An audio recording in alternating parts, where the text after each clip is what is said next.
Carl and Lou here from Brrraaains A Head-Banging Life, gbhblofficial.com for sure, and it is of course Freddy's Nightmares, an episodic recap. We are talking about episode number 9 from season 1, Rebel Without a Car, written by Christopher Trumbo and directed by John LaFia. 2 people are mentioned in the cast, just 2. It's the only 2 people that matter. The star of the first one, the star of the second. There are other characters we'll mention as we talk through. That kind of stand out for different reasons. But for the most part, it's Craig Hurley as Alex and it's Kate Brrraaains as Connie. Those are the 2 stars. They are connected. One thing I will say about this episode overall, even though the 2 stories are wildly different, it's connected by these 2 characters who are a couple. And we have Alex as the main star, with Connie as the back star. And then Connie's the main star. And spoilers, Alex ain't in the second part at all. Yeah. There you go. Well, spoilers, what it is. This is actually, overall, both segments pretty bland. The first part, I'd say, is just, oh, is that it? It's about a car. Then it sort of strangely veers into Christine-style stuff without ever actually doing that, thankfully. And aside from a strong ending, I think the ending and the reveal of the dream scenario is, aside from that, it's very, very, and a dude's hair, it's very, very forgettable. The second part is a little more memorable purely because it has some really great dreamlike imagery. And what I think up to this point is the darkest and most violent latter 2 minutes of the entire show so far. I think Connie's a bit of an idiot though. Yes. And I feel like in the second, we'll get to it in a second bit, but I think she was dumber in the second than she was the first. Yeah, and I'm kind of thinking like, I thought she was a bit, when she replied I thought, oh, she's going to be sarcastic back because she seems quite intelligent, and I was like, no, she's taking them for being nice people, and I'm like, I can't get on board with that. No, of course, people who are that oblivious to general nastiness. But in the first one she didn't come across like that as well, like at all. Like she was quite headstrong. Yeah. We'll get into it, but yeah, I found her a bit annoying in the second one. Yeah, and I will say about the second one as well, its ending, its twist ending, as it were, doesn't make a lot of sense. It felt like they were grasping for a way to do it and just came up with this work without really setting it up beforehand. So, part 1. Alex is not happy with his life and dreams of getting a car and driving away from Springwood. There is a really cool opening dream that reminded me, purely because of the visuals and the location, of Freddy's Dead, that movie, because we see a road and it's similar to like the section at the beginning of that film. But I love the symbolism of his route out being blocked by a welcome to Springwood, as if there's no escape from it. I like that. It's a good visual idea. But basically, Alex is obsessed with cars, muscle cars in particular, it seems to be, and enviously looks on at gang leader Joe's car. Now, I haven't written down who plays Joe, but I did look him up last night because I was intrigued. He looks like he's in a band. The dude's been very successful and has been in bands. Hey. 2 of them, I couldn't remember the names. I should have written them down, but they weren't anyone I knew. Hair metal bands. But he's been actually quite successful, a director and actor and all these things. Nice. So lovely to see. Actually pretty good in it. He plays a meathead goon. Yeah. And that's it. The hair is amazing. And it is, peak 90s. Basically his entire gang looks like a hair metal band. Yeah. You know, so good. A sort of cross between a thrash band and a glam band. Yeah, because one's got the backward cap and the high tops. So like, there's a lot of that sort of thing.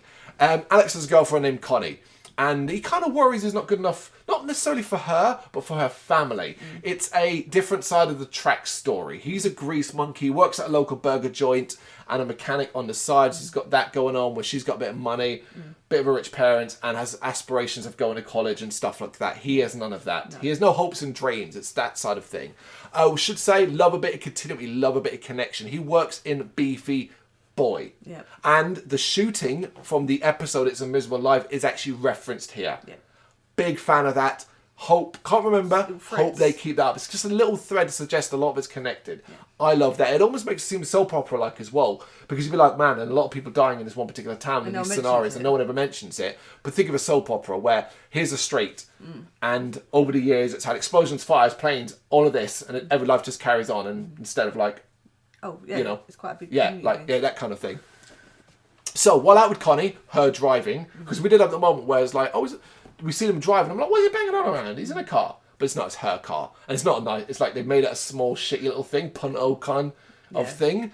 But they end up seeing an abandoned, rundown sort of, and I found out what the car is. It's a Chevrolet Camaro. Okay. A 60s one or a late 60s one from what I read online. I don't know cars, so I don't know if that's a cool... I mean, I know it's a cool car, but that's cool. about it, yeah. And it's sort of abandoned on the side of the road. That scene is very confusingly done. Because he sort of goes... And then he's like, we don't see what he's looking at. He's like, pull over. To pull up demands she pulls over. You said you might have seen it. Oh, yeah, I presume he saw it, but we didn't see it. What I'm saying is, like, it's not like he was driving, and of course he obviously saw it. But he ends up taking his car and sets about restoring it. He just took a car off the road and it was fine, apparently. What we'll learn in a bit about this car is even more baffling as to why he was able to just take it. Because at this point, we're not in a dream scenario. We're not. But he becomes obsessed with his car, working on it to the detriment of his school, work, and his relationship with Connie. Apparently they split up in interim. We gather it's been weeks or something like that. But apparently they split up because he's just been so busy with the car and she's doesn't...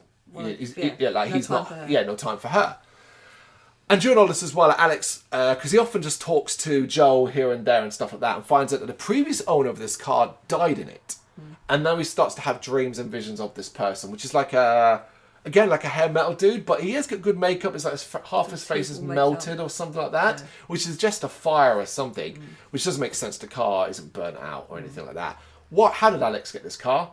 You can't... Here's the problem. The episode doesn't explain, because he could be like, well, it's not real. It's a dream. It's perfect and stuff like that. That's not what the episode does. No. That's not. In fact, it's when the dreams really start. The dream section really starts when he's working on the car in the garage.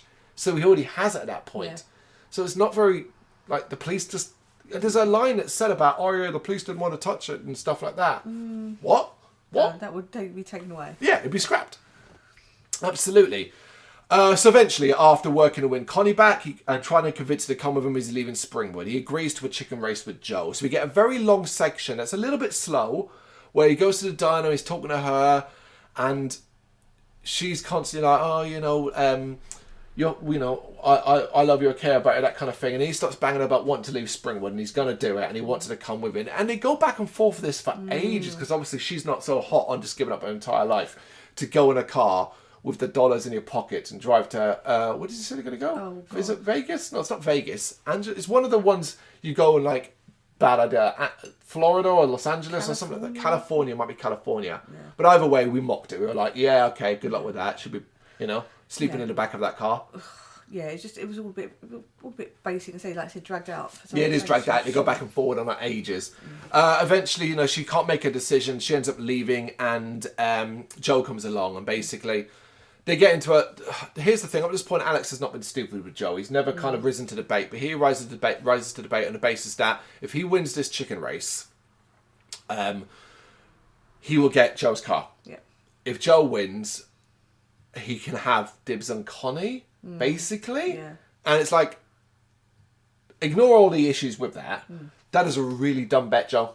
Yeah. Your car for the opportunity to date someone who has to agree to date you. Yeah. I don't know, man. I feel like you might be... It was just a clear-cut way to get into the race, though, wasn't it? Yeah, and I also didn't hear it properly, because I would naturally presume that the race was going to be a drag race.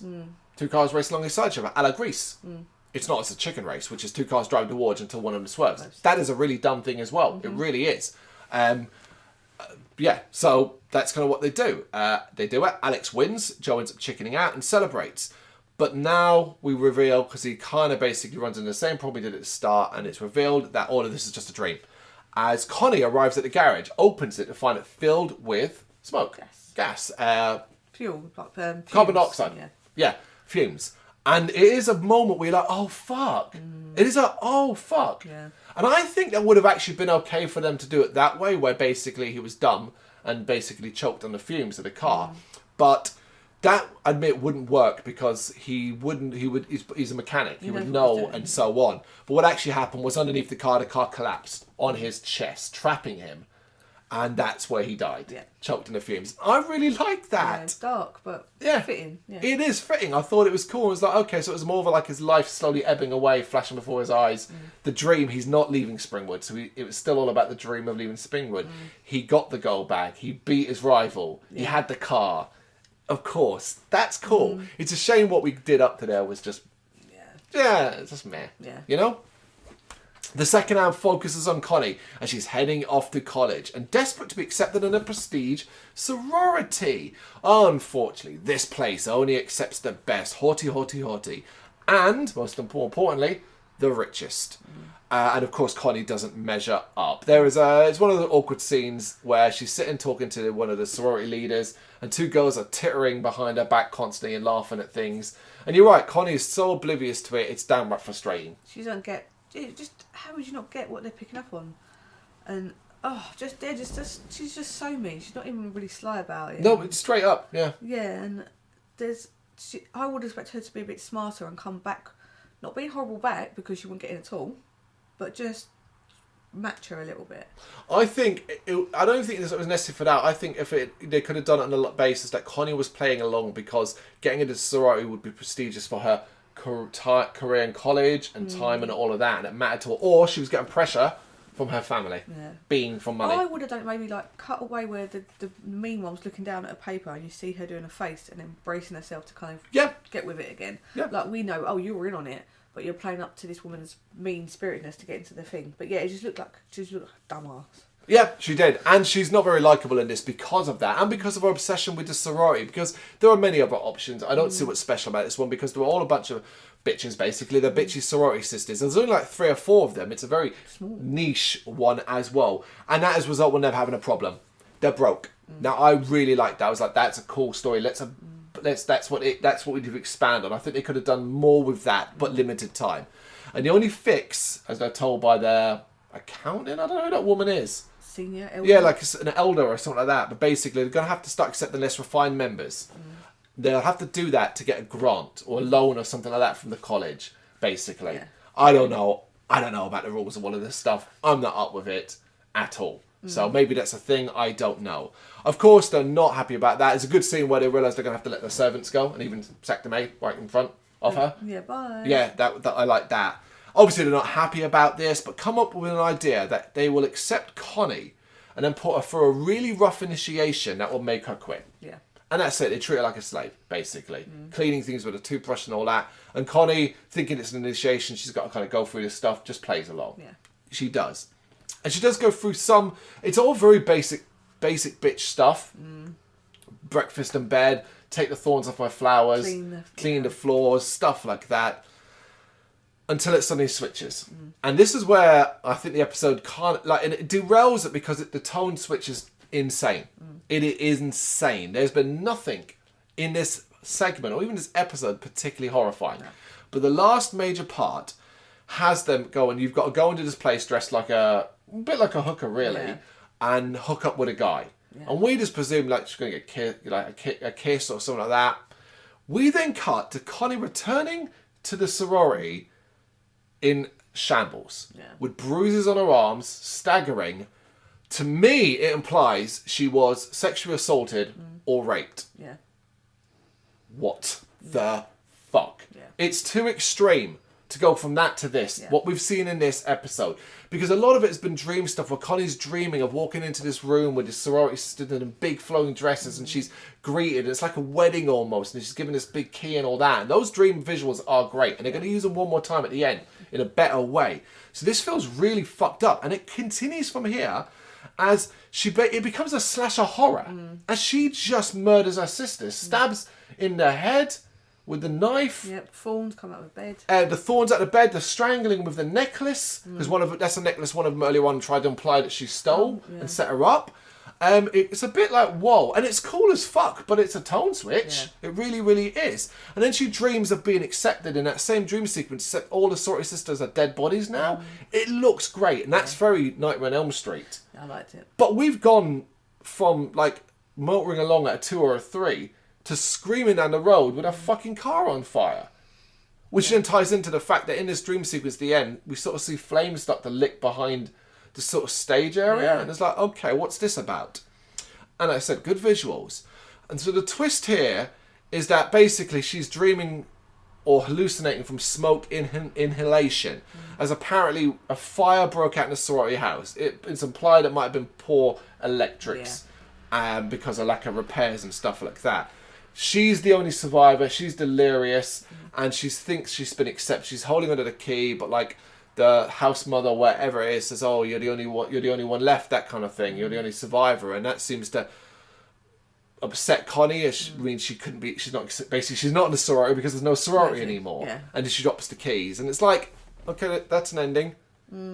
Yeah, I don't really care for it. No. I don't care for it because you haven't done a good job of explaining that fire for me for it to work. Yeah. Like, earlier on we see her when she's doing the toothbrush cleaning kind of leaning against the wall, and we thought that was where she falls asleep. But I think there could have been a better idea of everything being real up to the point of the sexual assault and that aspect. But she got so frustrated she set the fire in anger or revenge. Yeah. And that's how it could have been done. Yeah. I think that would have been better. I like that. But overall... I'd forget this one. I will forget this one. If we didn't watch this so soon after recording this, I'd have struggled to remember a lot of this. Particularly the first part surrounding Alex. I really would have struggled to remember a lot of this. Because he was quite bland. He was quite bland. Yeah, I don't think there was a particularly great acting in this one overall. Memorable characters. There's some cool visuals. It's probably the goriest episode purely for the last part of the second segment. But beyond that, this is not a recommendation one. This is one of the lower half ones. If we're doing a tier list ranking, this is maybe in a poor category. Yeah. That kind of thing. Yeah. Episode 9, Rebel Without a Call. Got any thoughts on it? You know what to do? Let us know in the comments. Thank you very much for watching. If you'd like to see more content like this, please consider hitting the subscribe button. It is gratefully appreciated. You can find us over at gbhbl.com, our full website where reviews, news and so much more goes up daily. We're also on all social media platforms: Facebook, Instagram, Twitter, Threads, at gbhbl. Just search for gbhbl and you will find us out there. We also have merchandise on sale. You can access the shop via the website.